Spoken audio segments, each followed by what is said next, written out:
Welcome to Mad Money. Welcome to Cramerica. My friends, I'm just trying to make you a little bit of money here. My job is not just to entertain, but to educate. So call me at 1-800-743-CNBC or tweet me at Jim Cramer. On a day where the Dow dipped 179 points, S&P declined 0.09%, NASDAQ actually inched up 0.13%, I want to talk to you about how the stock business works against you.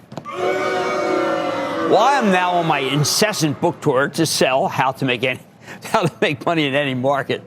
I've gotten intense pushback from many who are in this racket, including those who don't even know it is a racket.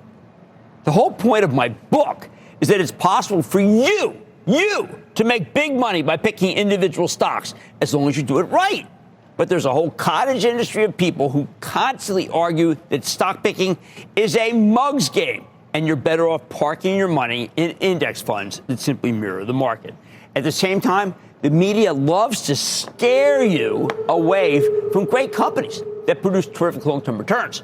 Because negativity, what's it do? It attracts eyeballs. Sometimes the company's credible, you just can't take the press too seriously. So here's what we're going to do tonight. I'm going to walk you through 3 different incidents where I've seen the company tell you one thing while the street or the media said the opposite, so you know what's really going on. And we're going to start with NVIDIA. For months, NVIDIA has been looking to sell its best chips into China. Why? China's a $50 billion market. But our government and the Chinese government both said no. Us because of national security, and the Chinese because they want to develop their own industry and not rely on NVIDIA. And that's why Jensen Huang, the CEO, always describes China as a bonus opportunity for the company. Listen to this. I would like everybody to just assume that China is a bonus opportunity in the future. At the moment, we got plenty of, our demand is really strong, as you know. Demand is really skyrocketing, and over the next couple of years, we've got a lot of demand we have to go serve. And if China comes along, which I believe is going to be in the best interest of the United States as well as China and the rest of the world, that's going to be a huge bonus opportunity for us.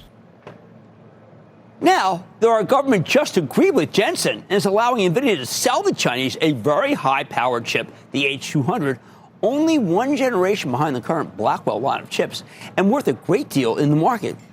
Nobody cares. In a novel approach, the federal government's putting a 25% surcharge on the product, but I don't think that's going to deter any sales. And what happens? Wall Street shrugs. The media is almost universally filled with doubts about China even wanting these chips, which is totally untrue. They seem to think this move is worth nothing to NVIDIA because the Chinese aren't interested. That's totally untrue. That's why the stock's doing nothing. It fell 58 cents today to close at $184.97 because of these untruths. Now, here's what I know. The Chinese want these H200 chips badly. The government won't crow about it because they've got this domestic, they have domestic competitors that they've been funding that are trying to play catch up with NVIDIA. That the government is favoring the domestic competitors is pretty obvious. But we know still the government wants our products. I even think the president's going to push for NVIDIA sales, and the Chinese will ultimately be big buyers. But nobody cares. Keep in mind, just a few months ago, the media was acting like the Chinese shutout was the seminal issue facing NVIDIA, an existential threat because it wouldn't be able to sell in perhaps the best market in the world. When the China story was going against them, it was all important. Now that they've got a big win, it doesn't matter. Why? Because NVIDIA is what's known as a retail stock owned heavily by individuals who are easily scared and small institutions who take their cue from Wall Street, which was lukewarm on the deal. Do you know why I say own NVIDIA, don't trade it? Because this kind of thing has driven regular individual investors, including perhaps you, out of the stock since it was trading at $2 when I recommended it. And that was a few years ago. I view it as my job to stop the trading madness that grips so many people, to dispel the needless fear, to quell the rebellion against simply owning a stock. Should you stop believing the critics? The history of NVIDIA says you should. I'm going with history. History's a strong ally. Second story, equally well chronicled in how to make money in any market, is Apple. It's about Apple and how some people seem dedicated to scaring you out of liking Apple. It's like they're on a mission from God to help you. They think they're the Blues Brothers. Questioning Apple is one of the most time-honored pastimes on Wall Street, and it's been very effective at causing shareholders to panic and sell one of the greatest long-term winners I've ever seen. In September of this year, with the iPhone 17, was coming out, we were with Apple CEO Tim Cook in Harrisburg, Kentucky, where the Corning makes the glass for phones. At the time, I was blown away by the new models. I questioned all those who told us these phones weren't any good or were merely incremental or meaningless for an already flagging bottom line. These same critics were quick to point out that many good people were leaving Apple, so how could it be safe to own the stock? Bulls like me were considered dreamers or even heretics because the very idea of owning this one seemed so irresponsible. I don't get this attitude. I didn't need to be effusive. I could have been cold and circumspect. I chose not to be because I'm a student of Apple, its phones, and its CEO. Who are these other people? What are the detractors? What do they know? How about nothing? The stock's been on a huge winning streak since September, almost straight up since we went to that factory. And the media that embrace these negative stories, they just want to pump out negativity to please their editors. We get one more price target bump just today. As club members know, I say own it, don't trade it. Third, let's talk Warner Brothers Discovery. I've always been a believer in CEO David Zaslav. I worked with him at CNBC more than 25 years ago, where he was an executive for a long time.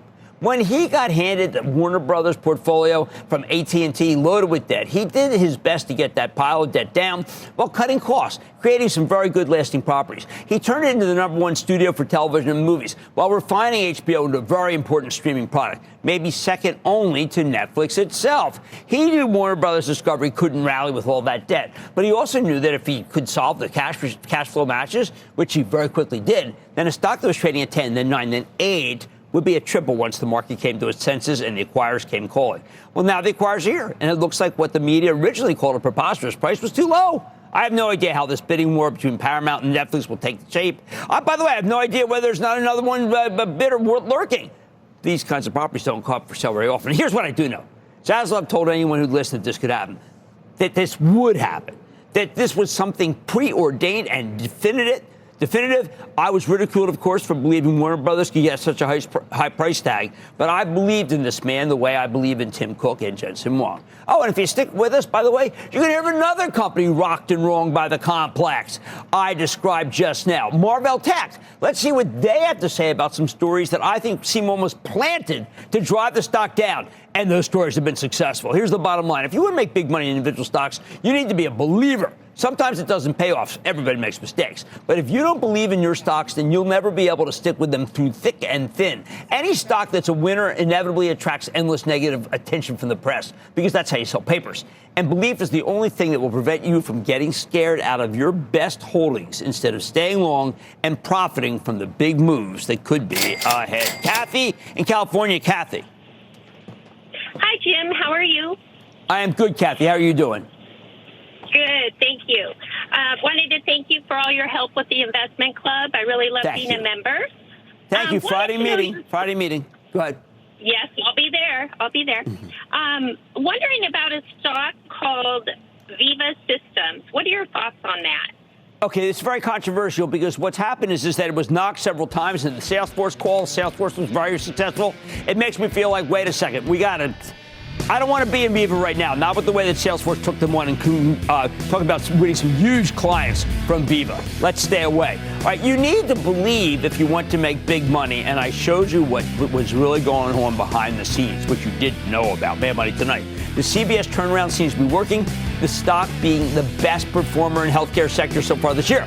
I'm hearing what lies ahead, so you don't want to miss my exclusive with the CEO. Then Marvell Tech, just mentioned short a week ago in earnings, but this has spent a little time here in the doghouse as investors try and sort out if Amazon's new chips could be more of a bust than a boom to the company's business. Going straight to the CEO. Plus, I'm sitting down with the heads of KeyCorp and AV. A big show. Stay with Cramer. Don't miss a second of Mad Money. Follow @Jim Cramer on X. Have a question? Tweet Cramer. #MadMentions. Send Jim an email to madmoney@cnbc.com or give us a call at 1-800-743-CNBC. Miss something? Head to madmoney.cnbc.com.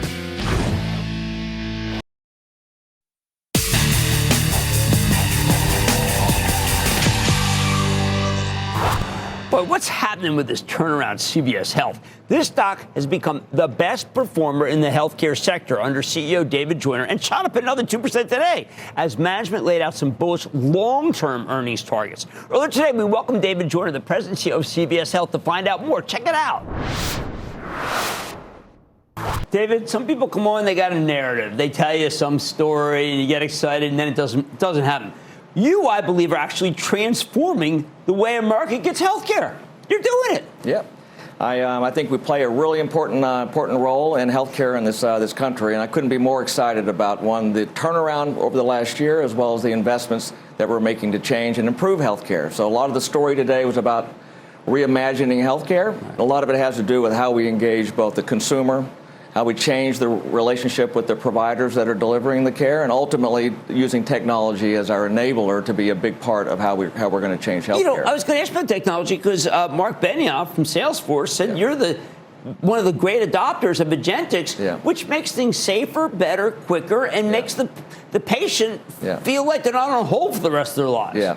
So we talked a lot about how technology is changing and transforming our business, and each one of the operating businesses today. We're both, one, improving our operating efficiency, so we're getting the productivity gains. But more importantly, we're able to change what we believe is how healthcare is and how we're engaging with the consumer. Because the consumer is frustrated today, Jim. We look at how expensive healthcare is, how impossible it is to navigate. We're trying to do the homework for them by using technology to do the work and make it easier to access and actually pay and navigate healthcare. At the same time, you've made some gutsy predictions. Compound annual growth rate, 2028, you took it out to, and you're talking about measuring things by margin, which we don't hear very much about in the healthcare business. Yeah, so one of the commitments that we've made was, one, I want to deliver on my promises. So over the last year, this is four quarters in a row, which I've both beat and raised our guidance.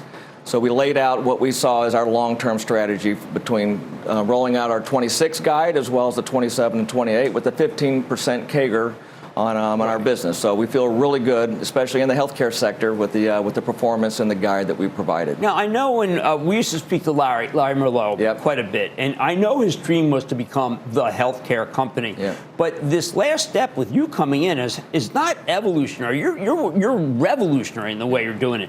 Tell people the 10 poles that basically you've raised in the short time that you've been CEO.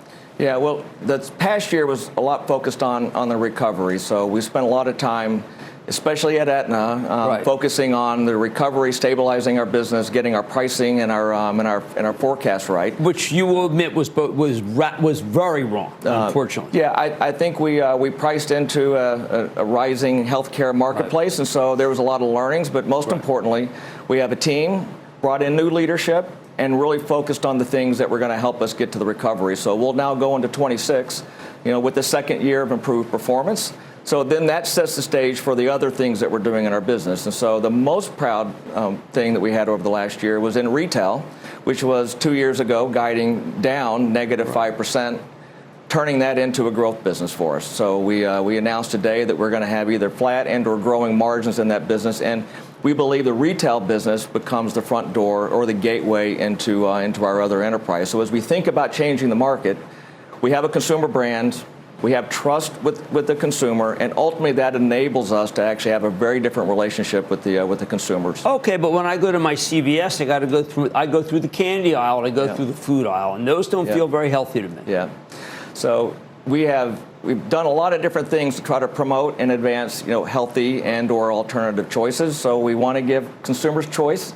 So there's ultimately alternatives, and part of what we're doing is making sure that people look holistically at managing their health care. So we're in the pharmacy. Right. We're actually helping people manage, chronic conditions, and in some cases rare chronic conditions. And so part of how we think about managing the overall patient care is, one, lifestyle, diet, nutrition, et cetera. Right. But ultimately, we're still, we're offering a convenient solution for those in the communities which we serve. But one of the pages in the deck that actually kind of frightened me was the rare disease. Yeah. You said it's 2%, but it's 50% of our budget. Yeah. That's not sustainable, sir. I think that has been a growing trend. We have medications that are coming to market that are great. They're treating conditions that were generally untreated, but they're really expensive. So you have this concentration of spend and a very small percentage of the population. And so our job, especially in the pharmacy benefit, is to manage those costs. So when you are saying if the average median price or the median price for new drugs coming to market is $350,000 for a branded medication, they need us to provide affordable solutions and alternatives, and so that's part of managing that high cost, rare conditions. Now, has it helped to designate a particular company like you did with Wegovy, Novo versus not Lilly? Because Dave Ricks came with his plan right after you. Yeah. So I think the GLP-1s, which are the medications you're talking about, are breakthrough medications. So nobody's debating, the value they bring. Right. Everybody is worried about the cost. So to treat the population, it's just not affordable for this country. So we are introducing competition to look to lower the overall cost for the customers that we serve. They simply can't afford it, and so that they look for ways in which they can create competition to lower cost. All right, now I dug up an old deck from your predecessor, who was on our show, Karen Lynch. This is 2021, and she's talking about doing 8-10 in 2022, low double-digit year growth 2024. And when I mentioned that I've done a lot of, because I've been praising you endlessly, because I think this is really the big change. Yeah. People say to me, oh, come on, Jim, the stealing up front is ridiculous, and the pilferage, you can't touch it, and they've made their promises before. Yeah. What do I say to them? Well, I think the last year has been the proof point. In fact, I told you that I wasn't going to join you here live until I actually had a year's worth of, and 4 quarters, which to be able to tell the story. So I think I look back and say, we've delivered on our promises. Yeah. And as I look forward, the plan that we've laid out for the next 3 years, I think is achievable.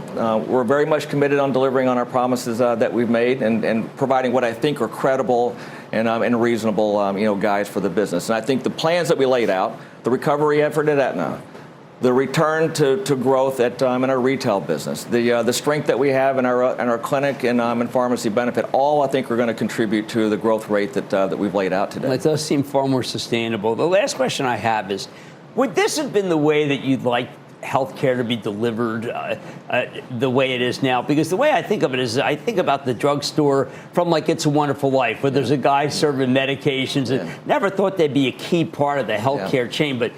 Does it work? I mean, because remember, you're the only one left. Walgreens is disintegrated. Rite Aid's vanished. Yeah. So this is probably one of the most exciting parts of where we're going, because I think historically the pharmacists have not been utilized to their fullest extent. We have 30,000 pharmacists across this country.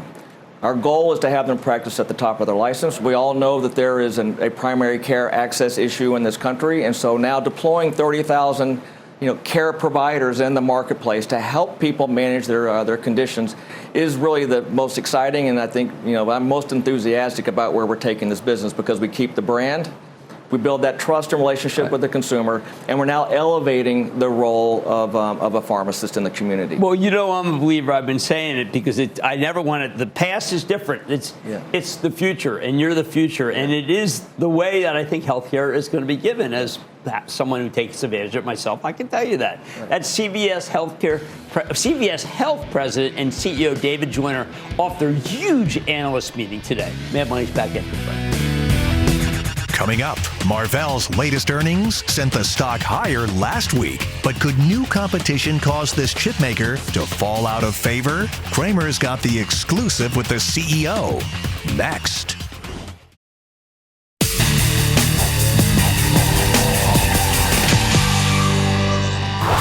What a crazy difference a week makes. 7 days ago, Marvell Technology, the semiconductor and networking equipment maker I like it, reported its latest quarter. And after an initial sell-off, the stock soared in after-hours trading as the forecast growth was huge, and the company made a terrific acquisition.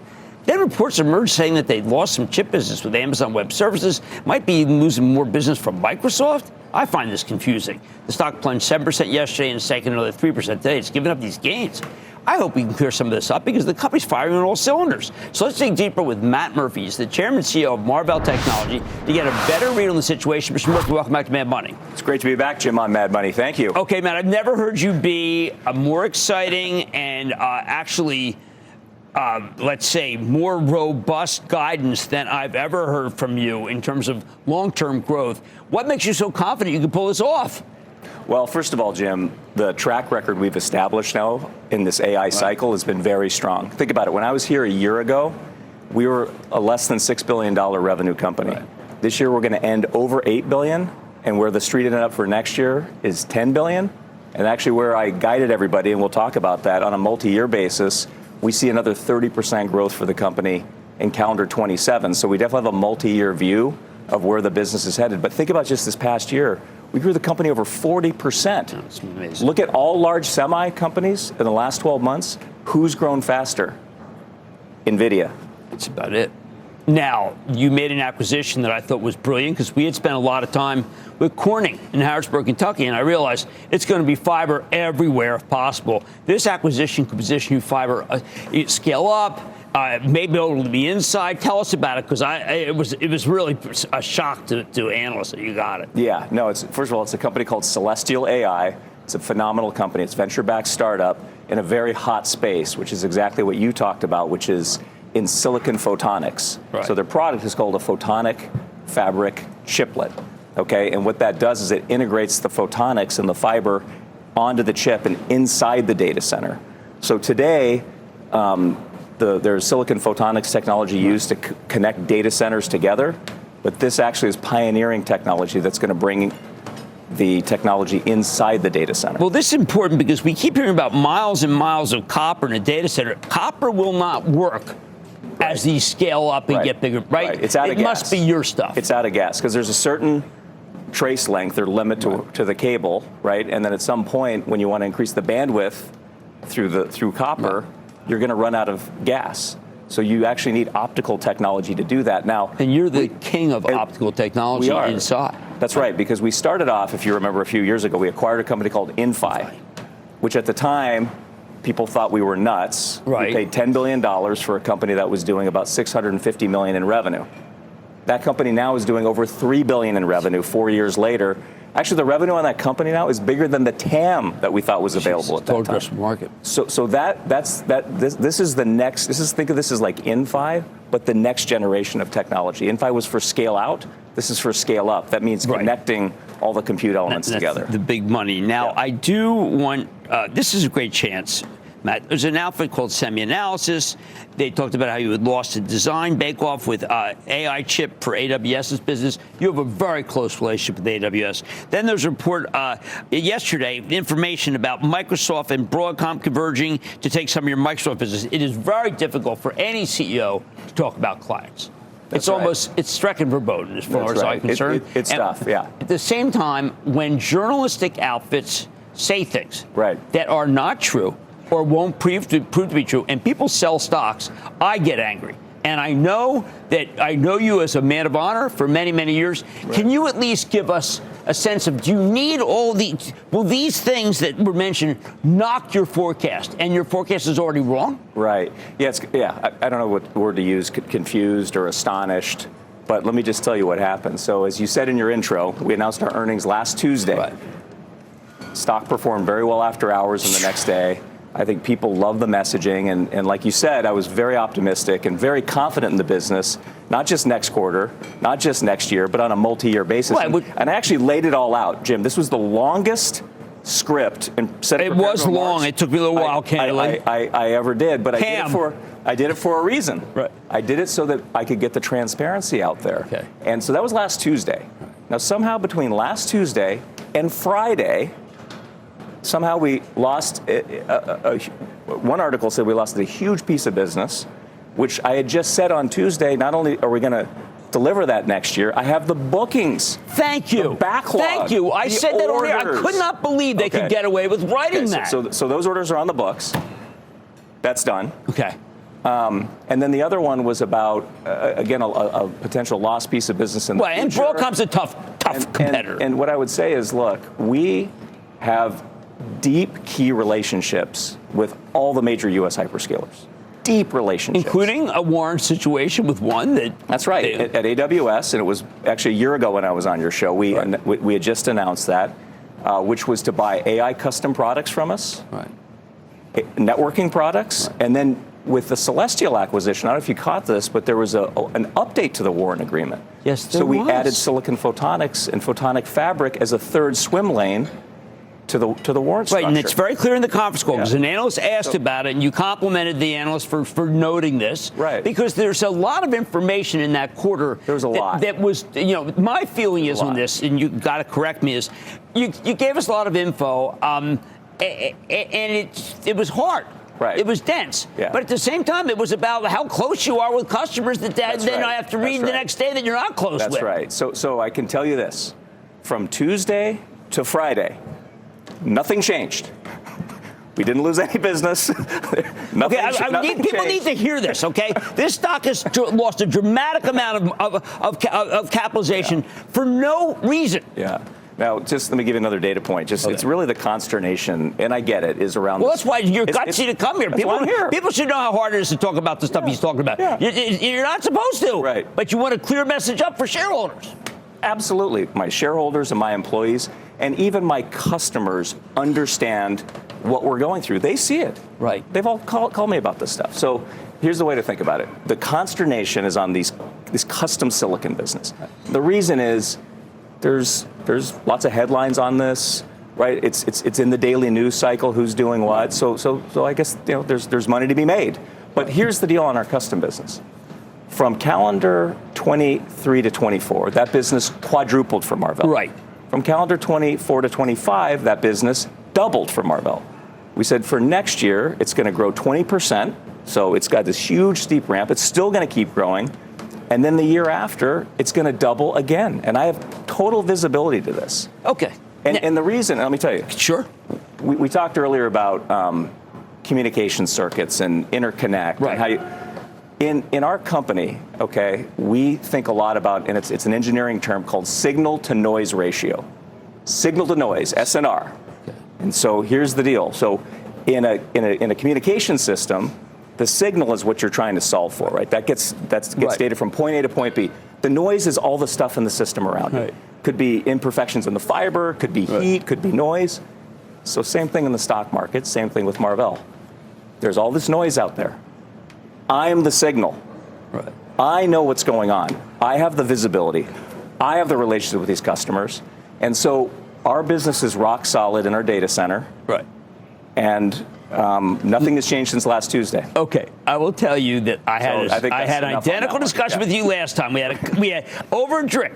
I said to you, I can't believe your stock dropped this much. It was like ridiculous. Right. You said, well, I'm not, and you said, he's fine. Right. Next thing I know, I read you bought a huge amount of stock in the open market. You go by the filings. You didn't tell me. Then you bought more. Now, you are up substantially. I know you don't flip and you can't flip. No. Is this another opportunity where Matt Murphy makes another statement buy? Look, I not only did I buy. No, I'm talking about the last few days. I know. Well, what I'd say in general, the silver lining is there's a massive opportunity right now to buy Marvell. I mean, look, if you just look at where we trade today relative just to the semiconductor index, we're trading below the average multiple. I know. We are not an average company. We've had outsized growth. We have huge prospects in our tie into the data center, all the things we're doing. I've never been in a more high momentum business environment, Jim, than right now. I've known you a long time, and I am. You've been money good. You've been money good the whole way. Think about this. Last 3 quarters, Q2, record bookings. Q3, record bookings. Q4, quarter to date, I've already booked more. I've already had more bookings quarter to date than I did all of last quarter. And the reason why is I laid in all that backlog and all those bookings for that piece of business that's supposedly gone. So anyway, we can move off this, but yeah. We're gonna have to roll. But you came on this show not for that. The acquisition was great. The numbers great. But thank you for clarifying, because that people can write whatever they want, because there's no such thing as a journalism jail. It's okay. Look, it's a moment in time. I get it. It's a moment in time. Last time you bought a lot in the moment in time. We'll see what happens this time. That's Matt Murphy, Chairman CEO of Marvell, MRVL. I hope you got a lot out of it. To me, let's just say the truth will out. Mad Money's back after the break. Coming up, AV is on the move after the bell, and Cramer's getting the latest on the drone maker with big ties to the U.S. military. Next.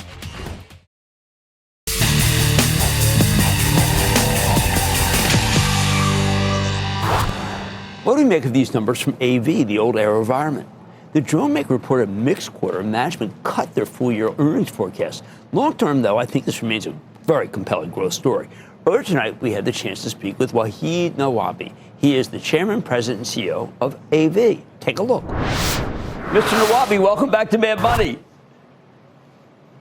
Thank you, Jim. Great to be with you again. Oh, so glad you're here. Now, Wahid, I have to tell you, unlike most of your quarters, this was a little harder to understand, given the fact that you made an acquisition and it looks like a miss.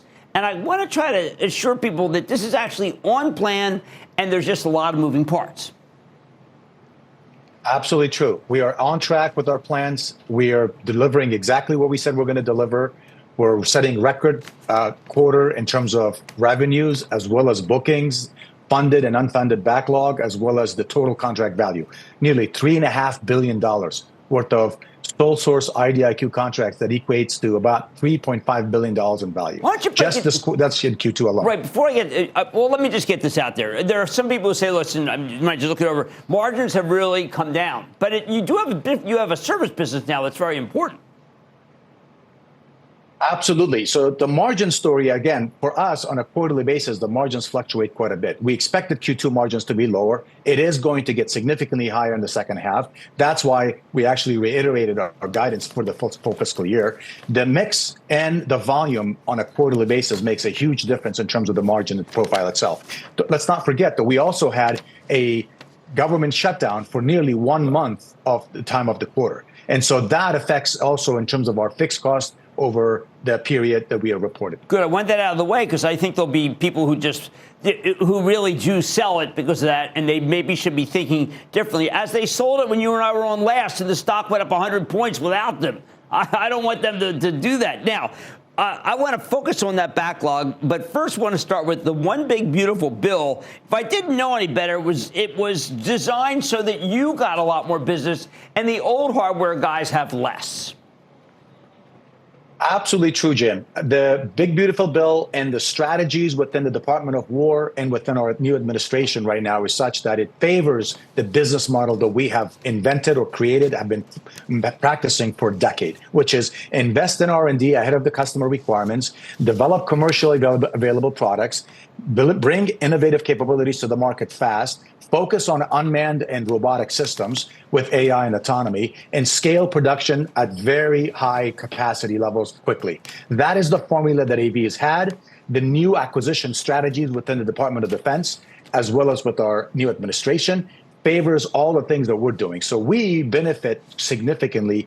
There's never been a better time for AV in terms of benefiting from the trends and the macro level effects that are going on in the market. Right, when you were with us last, you had just made the acquisition. How is it working, and is it producing all the results that you were hoping for? Blue Halo.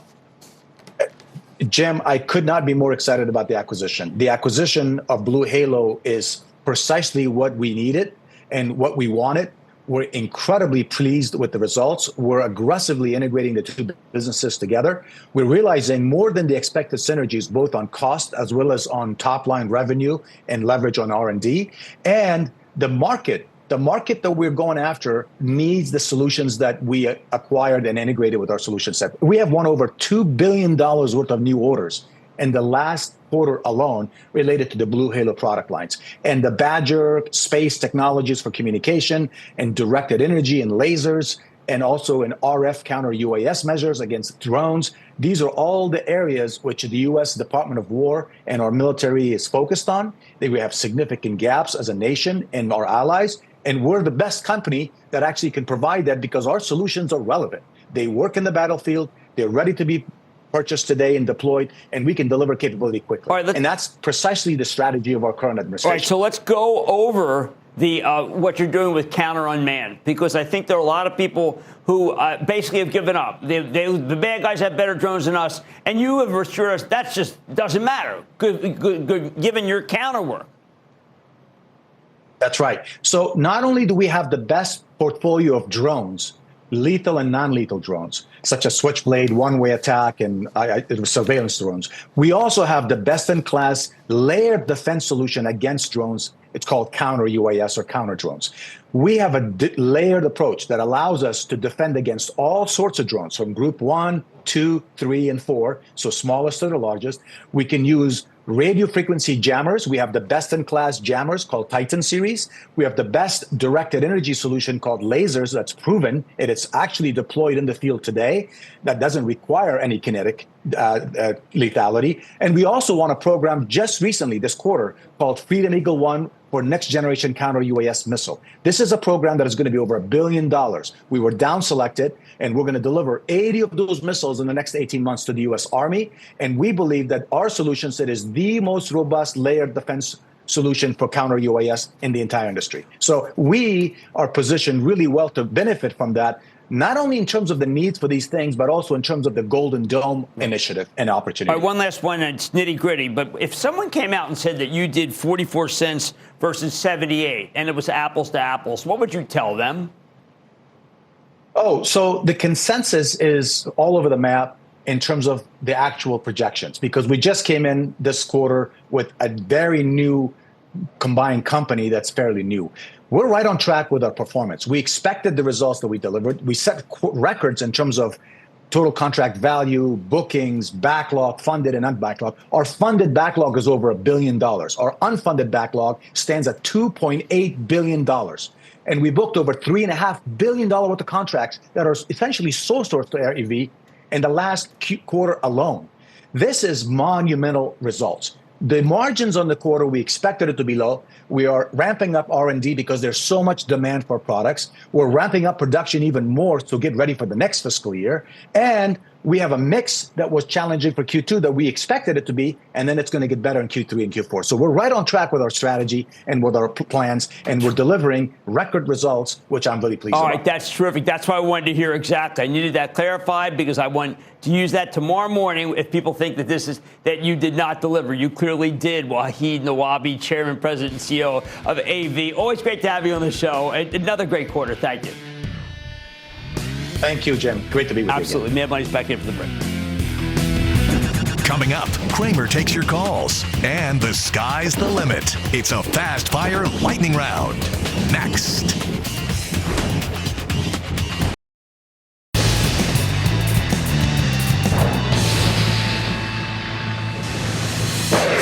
It is time. It's time for the lightning round. Chris Benz, around for gold, shaving the stock tender, buy, sell, sell, just for good, no cold stock. At the time, it's stamp, the graphics, the light, play the sound.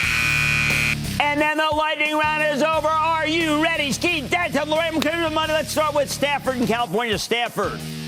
Hey, Jim. I just wanted to get your thoughts on Dorman Car Products. Oh, man, I'll tell you, the only thing worse than housing is cars. I'm going to have to stay away from that one. I appreciate the call up. Let's go to Georgie in Pennsylvania. Georgie. Hi, Jim. I'm a club member, and I love the learning. But I have a question. Oh, you're welcome. I have a question on CoreWeave.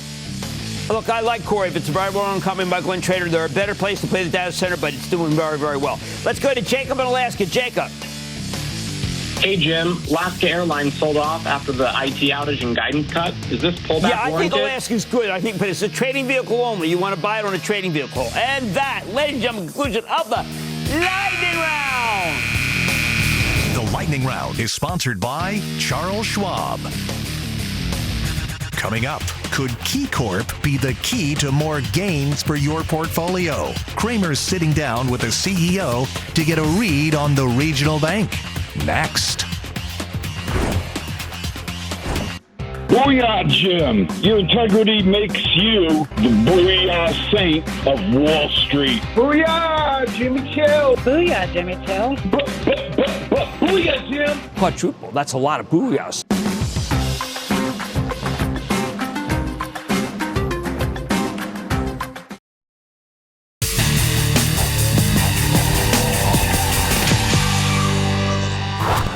Lately, the banks have been leading this market higher, and that includes everything from the major national players to the smaller regionals, like KeyCorp, which is headquartered in Cleveland, Ohio.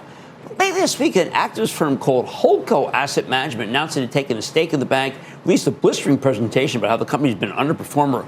Although this year, the stock's up much more than the rest of its Ohio cohort. Hey, let's take a close look at Chris Gorman, the chairman and CEO of KeyCorp, who's fresh off his presentation at the Goldman Sachs Financial Conference today. Mr. Gorman, welcome back to Mad Money. Great. It's great to be here, Jim. All right, so Chris, your stock has been red hot. It's been the best performer of the major banks in Ohio, and so more double digits. What are you doing that is making it so that people are gravitating toward owning Key? So we're really focused on organic growth, and we've been investing in our business, Jim, for some time. For example, in all of our main businesses, we grew our sales force by 10% this year. We continue to invest in technology. And so these investments that we've made have just kind of a multiplier effect. And we also, by the way, our balance sheet is such that NII is up about 22% this year. So we just have a lot of tailwinds and just a lot of momentum right now. Okay, so Chris, tell me, you had been, one of these things that Holdco didn't like is that they wanted you to buy back stock, commit to that. But you committed just to that strategy today. Was that something that you wanted to do, or maybe you sat down with the Holdco people and they said, listen, we really wish you to do buyback, and you said, we agree?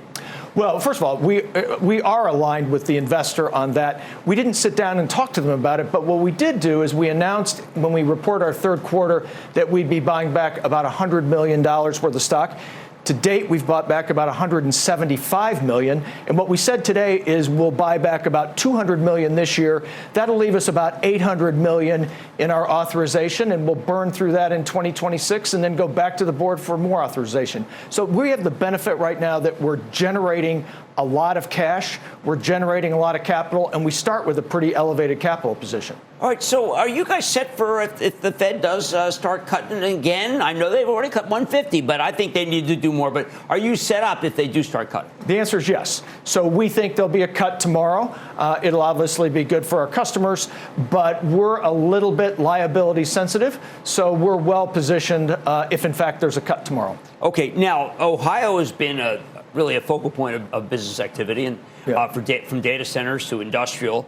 And I want to know whether you're seeing your fair share of business there, or should I be thinking about the panoply of states that you have as what matters? Because a lot of your states are deep in data center country. Yeah, so actually, I mean, Ohio's been very, very, very, very successful in terms of garnering chip factories and data centers, et cetera, and a lot of investment. But we also have a big presence out in the Pacific Northwest. And so if you think about where our retail business is growing the fastest, it's really growing in the Pacific Northwest organically. Again, this is all organic growth, about 5%. And of course, when you start talking about power, we're one of the leaders in financing power broadly.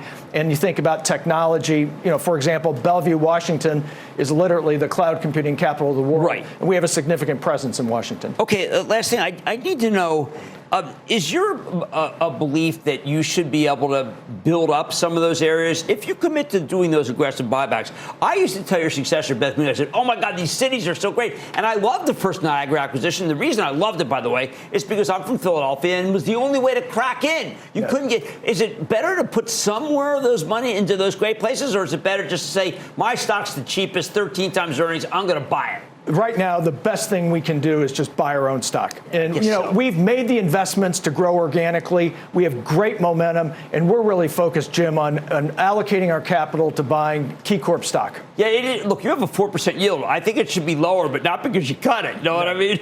Yeah. Well, look, I think that your presentation, which I've looked at, is just terrific, and I want to congratulate you for being the best in your state. Maybe the people who are not happy with you should rethink their game plan. How about that? Well, thanks so much, Jim. Great to be with you. Absolutely. That's Chris Gorman. He's Chairman and CEO of KeyCorp, which I have to tell you, got 4% yield and some pretty good growth there. I'd like to say there's always a bull market somewhere. I promise I'll find it just for you right here at Mad Money. I'm Jim Cramer, and I'll see you tomorrow. All opinions expressed by Jim Cramer on this podcast are solely Cramer's opinions and do not reflect the opinions of CNBC, NBC Universal, or their parent company or affiliates, and may have been previously disseminated by Cramer on television, radio, internet, or another medium. You should not treat any opinion expressed by Jim Cramer as a specific inducement to make a particular investment or follow a particular strategy, but only as an expression of his opinion. Cramer's opinions are based upon information he considers reliable, but neither CNBC nor its affiliates and or subsidiaries warrant its completeness or accuracy, and it should not be relied upon as such. To view the full Mad Money disclaimer, please visit cnbc.com/Mad Money disclaimer.